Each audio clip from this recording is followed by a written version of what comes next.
Puji Tuhan, selamat pagi, salam sejahtera bagi kita semua. Saya percaya kita semua adalah orang-orang yang diberkati oleh Tuhan. Di dalam kita menjalani kehidupan ini, pernahkah kita menyadari bahwa setiap hari pikiran kita itu terjadi pertempuran atau peperangan? Yaitu pertempuran antara pikiran dengan fakta-fakta yang ada dan dengan pikiran Kristus yang Kristus mau dalam kehidupan kita. Oleh karena itu, mari kita lihat pada saat ini apa yang disampaikan oleh Rasul Paulus di dalam Filipi pasal 4 ayat 8 sampai ayatnya yang ke-9. Jadi akhirnya saudara-saudara, semua yang benar, semua yang mulia, semua yang adil, semua yang suci, semua yang manis, semua yang sedap didengar, semua yang disebut kebajikan dan patut dipuji, pikirkanlah semuanya itu.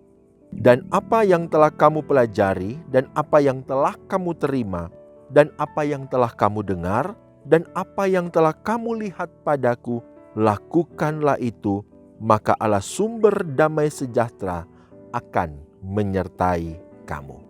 Bapak Ibu Saudara yang kasih dalam Tuhan, ada sebuah riset yang membuktikan bahwa sumber penyakit yang paling besar yang sering dialami oleh manusia adalah karena pikirannya sendiri. Jadi sumber penyakit itu biasanya datang dari pikiran. Dan kalau dari makanan itu hanya sekian persen saja.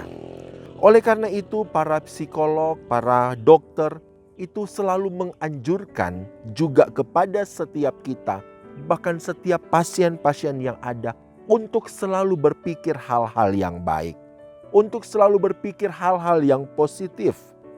Di dalam 2 Korintus pasal yang ke-10, ayatnya yang ke-5 bagian B mengatakan begini, kami menawan segala pikiran dan menaklukkannya kepada Kristus. Menaklukkan pikiran kepada Kristus berarti kita mengisi pikiran kita itu dengan firman Allah. Jadi firman Tuhan yang setiap hari kita terima itu akan sanggup untuk menuntun kita untuk kita sebenarnya bisa berpikir positif. Di dalam pembacaan kita tadi di awal, Rasul Paulus menasehati jemaat yang ada di Filipi agar mereka selalu memikirkan hal-hal yang benar, yang mulia, yang adil, yang suci, yang manis, dan selanjutnya.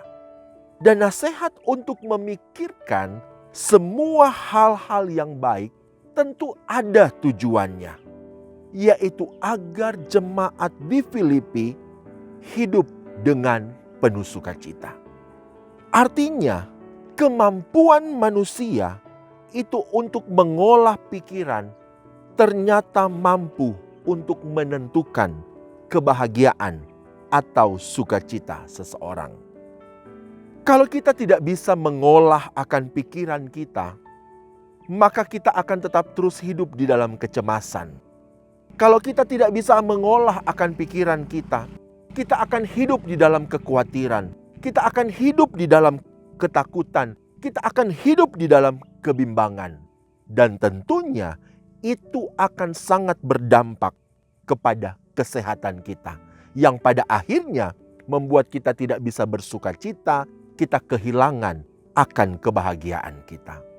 Oleh karena itu, jemaat yang diberkati oleh Tuhan, tanggalkan semua kecemasan, keraguan dan ketakutanmu. Jangan pernah engkau izinkan membiarkan iblis menjajah, bahkan menghancurkan hidupmu dengan menebarkan hal-hal negatif di dalam pikiranmu. Kalau kita perhatikan ketika Rasul Paulus menulis akan surat ini, ia dalam keadaan tidak baik-baik saja. Karena faktanya, kenyataannya saat itu dia sedang berada di dalam penjara. Tetapi kalau ia masih bisa menulis akan surat ini, kalau dia masih bisa tetap bersuka cita meskipun dia dalam keadaan yang sulit, itu semua karena dia mampu untuk mengolah akan pola pikirnya.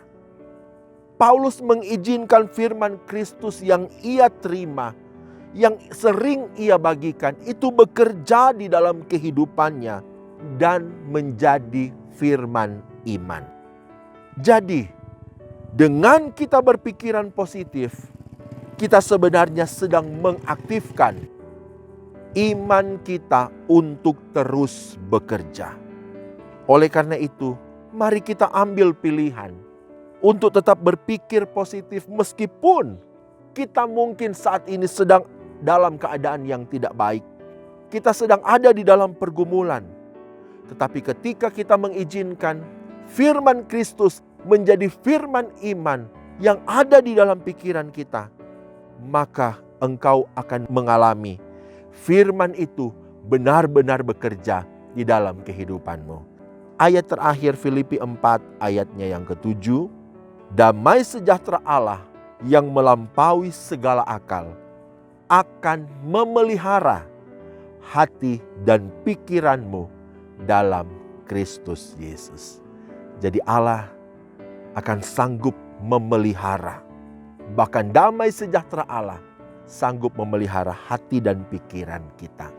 Oleh karena itu, izinkan firman Kristus bekerja dalam kehidupan kita. Tuhan Yesus memberkati. Mari kita berdoa. Kami bersyukur, terima kasih Tuhan buat kebaikan-Mu bagi kami. Terima kasih buat kebenaran firman-Mu pada saat pagi hari ini yang memberikan kekuatan semangat bagi kami untuk kami tetap memiliki pikiran Kristus. Karena kami tahu di saat kami memiliki pikiran Kristus, maka semua yang terbaik, bahkan kebahagiaan, itu akan nyata dalam kehidupan kami.